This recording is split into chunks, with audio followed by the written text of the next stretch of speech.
Last Sunday I mentioned how most New Testament scholars believe that the Gospel of John that we've been reading from since Easter Day, and we will be right up until Pentecost, that it probably originally ended with chapter 20 with the words, "Now Jesus did many other signs in the presence of his disciples, which are not written in this book, but these are written so that you may come to believe that Jesus is the Messiah, the Son of God, and that through believing in him you may have life in his name." Seems like the end. Most think it was originally, but then it's as if the writer or someone working in John's name is saying, "Oh, one more thing." And then goes on to say that Jesus showed himself again to the disciples, and this is what happened. To this point, as John's Gospel tells us, the risen Lord had appeared to them twice and once to Mary. They had seen and believed. So isn't that the end of the story? After all, someone once said, after the resurrection, what do you do for an encore? The disciples saw and believed. And now they've gone back to their fishing. What else do? You have to make a living. A couple weeks ago, Easter Sunday, there were a lot of folks here, as in most churches. But now, a couple weeks later, even though we're still in the Easter season, the Easter edge has sort of rounded off a bit. The lilies and other flowers have made their way home, their purchasers, or off to our shut-ins. And we're back to more or less average attendance. This is good today. It's because of the brunch. Easter added a phrase to the creed. On the third day he rose from the dead. We've confessed that he is risen indeed. We'll keep doing it all the way to Pentecost, but there is one more thing. It's as if there has been a great concert and the performers have left the stage at the end, but the audience isn't ready for it to be over. They whistle and clap and shout, "Encore!" What sort of finale would add anything to the resurrection? It seems like that's what this last story of the Gospel is about. At the beginning of the epilogue, the disciples have left Jerusalem and they're gathered by the Sea of Galilee. And Simon Peter is there, along with Thomas and Nathanael, James and John, and two others of his disciples. The writer doesn't say why they're there. They seem to be waiting for something, or perhaps for someone. Simon Peter says, "I'm going fishing." And the others say, "We'll go with you."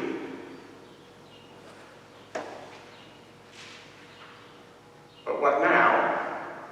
They had seen the Lord and believed. We were here on Easter. We sang, "Christ the Lord is risen today, hallelujah," and then Monday came, and Tuesday, and Wednesday. We returned to our lives as the disciples did. We can only imagine the impact it had on them to see their friend and Lord alive again after he'd been dead as you can get. All we have is their word for it, coming to us through an ancient book and centuries of tradition. That's all we have, unless there is something more, unless it's not the end of the story. In a reflection on this text, Marilyn Chandler McIntyre recalls one of her favorite lines in Shakespeare's Hamlet, where the prince reminds Horatio, who is uncertain what to make of a ghost, "There are more things in heaven and earth, Horatio, than are dreamt of in your philosophy." Preachers are stretched these weeks after Easter Sunday to address the implications of Jesus' resurrection for the lives of believers. And something like resurrection, life coming from death, victory from defeat, transformation out of what was stagnant and dead, lends itself, this movement, to all kinds of rich symbols and metaphors that can help us make connection with our lives. It's probably a good thing too, and I'm going to be doing some more of it shortly, but more than that, prior to that, some stories, as MacIntyre suggests, challenge us to stretch our understanding of plausibility. She continues, there are ways of being that lie beyond the jurisdiction of the five senses. We know, not just from theology, but also from science, that our senses account for only a limited part of what is actual. To reach beyond them, we need mathematics, particle physics, bioenergetics, and poetry, abstract art, and good biblical theology. We need people whose callings take them to those borderlands, those thin places, and who deploy their imaginations in the service of barely conceivable truth. She gives an example of a person, so-called, it was a shy congregation member who asked her pastor if she might accompany him to the hospital and pray with patients. He consented, a little surprised at the offer. And over ensuing months, witnessed extraordinary healings that seemed to result from her prayers and laying on of hands. When he asked her what she thought was happening, like Mary, perhaps he thought, how can these things be? She admitted that she had thought for some time that she had a gift for healing, but wasn't sure how to use it. Healings happen. Information is transmitted and change is effected in subtle, even immeasurable ways. We are reminded, as conditioned as we have become, to resist the simple-minded literalism that there are more things in heaven and earth than we generally take into account. And so they went out fishing that night. They caught nothing. You may have heard something like this before. In Luke's Gospel, it sort of happened at the beginning of the Gospel, where Jesus sees them fishing, and they're not catching anything, and he yells to go out deeper. They did, against their better judgment, and they could barely make it back to shore. The catch was so big. Here in John's Gospel, it's at the end of the story. There's a whiff of another beginning, a new start.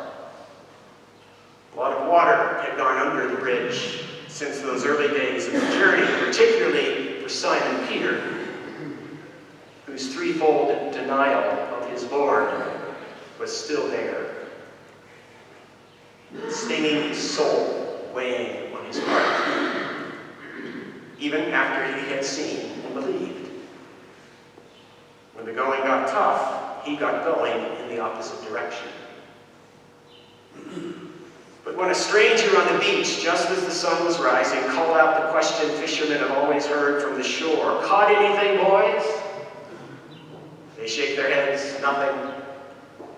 Cast the net on the right side of the boat, and to humor the stranger they do, resulting in so many fish that their nets almost broke. "It's the Lord," one of them said to Peter, and Peter, as impulsive as ever, throws his clothes on and jumps into the water, swimming to shore while the others follow in the boat, dragging the fish. Do you ever notice how the disciples never seem to catch any fish until Jesus shows up? He knows where the fish are. Not only that, Jesus knows where the freedom is. He knows where the truth is.